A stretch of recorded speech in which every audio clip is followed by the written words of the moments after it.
Here are tips to get your dream property within a subdivision. Number 1, buy as early as possible. Kasi kung ano yung mga gusto mo sa property mo, malamang yan din yung gusto ng ibang mga buyer. And yan yung mga unang block and lots na marireserve. Number 2, choose a broker or an agent na focus dun sa project na gusto mo. Kasi there's such thing as inside information, ano ba yung mau-open na block. And kapag may open, alam na nila kaagad yun kahit wala pa dun sa price list. Number 3, don't aim for perfection. Mahirap talaga makahanap ng property na ma-check lahat ng requirements mo. Pag may nakita kang property na close enough, reserve mo na.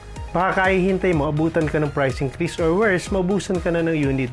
Number 4, discuss the opportunity of transferring to another unit kapag may na-open na mas gusto mo. Some developers allow that na kahit nag-reserve ka na ng unit with a minimum fee,